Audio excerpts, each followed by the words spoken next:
नमस्कार साथियों। आज हम एक बहुत ही महत्वपूर्ण विषय लेकर के आपके लोगों के सामने उपस्थित हुए हैं, जिसकी आपको बहुत ज़रूरत है। खास करके उन छात्रों को जो इन्होंने संस्कृत साहित्य से ऑनर्स करने का निर्णय लिया है या ऑनर्स कर रहे हैं, उनके लिए बहुत ही महत्वपूर्ण विषय है अग्नि का महत्व। क्योंकि ये प्रश्न हमेशा आते रहते हैं और आपको परेशान करते रहते हैं। तो मुझे लगता है आज की चर्चा के बाद आप लोगों के लिए विषय बहुत ही आसान हो जाएगा। तो आइए इस वीडियो को शुरू करते हैं। ऋग्वेद का पहला श्लोक, अग्निमीले पुरोहितं यज्ञस्य देवं ऋत्विजं होतारं रत्नधातमं।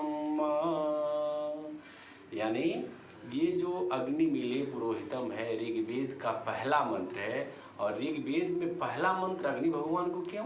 क्योंकि अग्नि का बहुत ही महत्वपूर्ण स्थान है मानव के जीवन में। आप जानते हैं कि जब मानव आदिम समय में जब जंगलों में रहता था, तो उस समय अग्नि की खोज नहीं हुई थी और वो दिन के उजाले में तो जंगलों में दर बदर घूमता था, अपने लिए खाद्य सामग्री संग्रहित करता था। उसका जीवन बड़ी ही सुलभ और सुगम तरीके से चलता था। लेकिन जब रात होती थी, जब काली रात की छाया जब चारों तरफ से आ पड़ती थी, तो उसका जीवन बहुत ही दुभर हो जाता था। क्योंकि उसके उस समय प्रकाश नहीं थी, तो उसके लिए वो दर बदर भटकता, कभी पेड़ों पे जाके चढ़ जाता, कभी कंदराओं में जाता, दिखता तो नहीं था। तो उस समय उसकी मुलाकात कभी कभी हिंसक जानवरों से हो जाती और उस समय वह मारा जाता, हिंसक जानवरों का शिकार हो जाता था। इसलिए उसका जीवन वहीं समाप्त हो जाता था। बड़ी समस्या थी। तो जैसे ही अग्नि की खोज होती है, जैसे ही आग का आविष्कार होता है, उस समय मानव जीवन में बहुत बड़ा एक परिवर्तन होता है। और वो सारी की सारी खुशी, सारा का सारा उत्साह ऋग्वेद के पहले मंत्र में आता है। क्योंकि जब जानते हैं सभ्यता की कहानी आप पढ़ेंगे तो ठीक कम से कम भारतीय इतिहास में या भारत के संदर्भ में देखें तो सिंधु घाटी सभ्यता से के बाद जब वैदिक एज आता है, तो उस समय अग्नि को वो महत्व दिया जाता है जो कभी आदिम काल में अग्नि का उपकार किया गया था। अग्नि का उपकार किस पर किया गया था? आदिम मानवों पर। और वो सारी की सारी चीज़ें वैदिक साहित्यों में, वैदिक कालीन साहित्यों में प्रस्तुत होता है।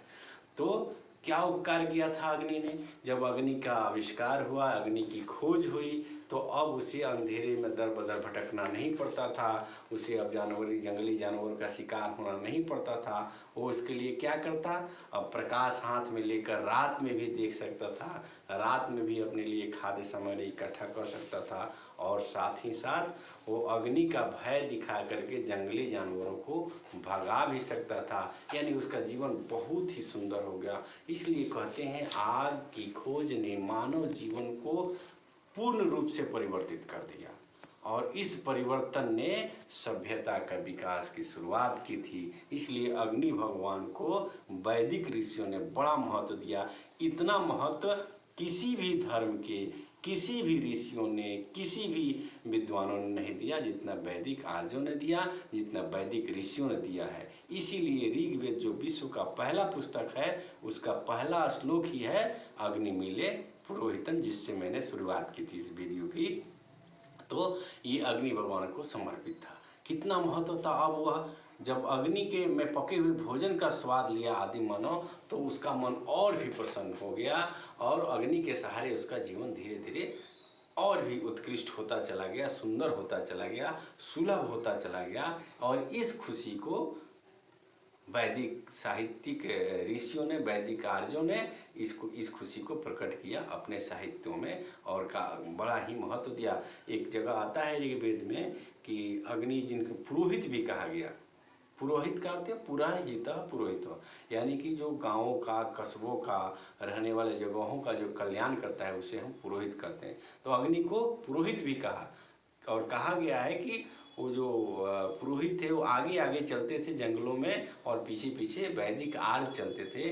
तो यह एक प्रतीक है, यानी कि वो जो अग्नि थे वो जंगलों को जलाते थे और जलाते जलाते आगे जाते थे और इस तरह से एक बहुत बड़ा जगह मिल जाता था आशियाना बनाने का, गांव बसाने का, घर बसाने का वैदिक आर्यों का। इसलिए उन्हें पुरोहित भी कहा गया और अग्नि भगवान को बहुत ही महत्वपूर्ण स्थान दिया गया।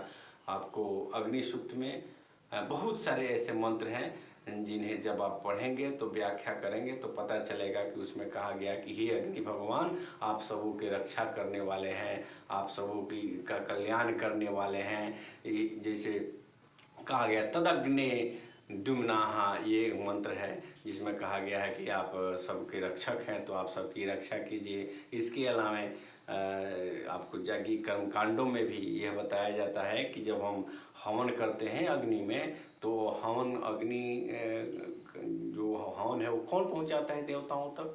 अग्नि भगवान पहुंचाते हैं। इसलिए मानवों और देवताओं के बीच संवाद स्थापित करने का मध्यस्थ भी कहा जाता है अग्नि भगवान को। सर्वभक्षी हुतासना भी कहा जाता है। कहा जाता है कि अग्नि भगवान सब चीज़ को पवित्र कर देते हैं, सब चीज़ का भक्षण करते हैं। बात सही है, अग्नि में बैक्टीरिया मारने की शक्ति होती है, तो इसलिए अग्नि भगवान जो है किसी भी तरह के बैक्टीरिया और वायरस को मार देते हैं। अभी आप लोगों ने देखा ना, कोरोना काल में भी कहा जाता था कि गर्म पानी का पीजिए, गर्म पानी का सेंक लीजिए, यानी कि गर्मी से वायरस और बैक्टीरिया क्या होता है, मर जाते हैं। तो अग्नि की खोज और अग्नि की उत्पत्ति ने बहुत बड़ा कल्याण किया था मानवों पर, और इन कल्याण के बदले, इन उपकारों के बदले जो वैदिक मानव थे उन्होंने अग्नि को भगवान का दर्जा दे दिया और कहा कि आप भगवान हैं, और भगवान के रूप में उनकी पूजा होने लगी।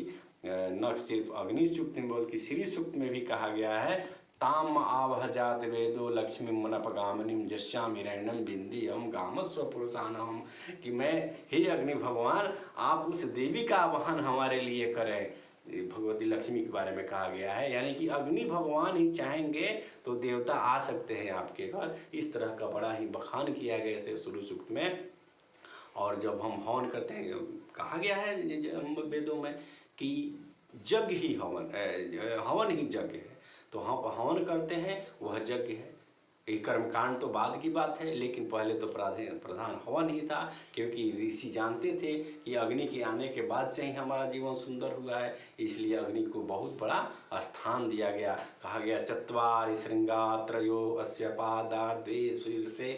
अग्नि भगवान का जो स्वरूप है उसका वर्णन है कि कैसे चत्वारि श्रृंगा, 4 सिंह है, त्रयो अस्य पादा, 3 पैर है, इस तरह से कहा गया है और उनकी बड़ी ही महिमा गाई गई है। तो इस तरह से भगवान अग्नि भगवान को बहुत ही महत्वपूर्ण स्थान दिया गया। और बहुत सारे सूक्त है, अग्नि सूक्त है, श्री सूक्त है, पुरुष सूक्त है, सब में अग्नि की बहुत बड़ी, और इंद्र के बाद सर्वाधिक सूक्त अगर किसी देवता को समर्पित है ऋग्वेद में तो अग्नि भगवान ही है। आप अग्नि भगवान कहें, आग कहें, जो कहें, क्योंकि वैदिक एज की बहुत बड़ी यह खूबी है कि उस समय जिसने भी उपकार किया, यानी कि ऋषियों ने जिन्हें भी समझा कि ये हमारे लिए देने वाले हैं, उन्हें देवता कह दिया।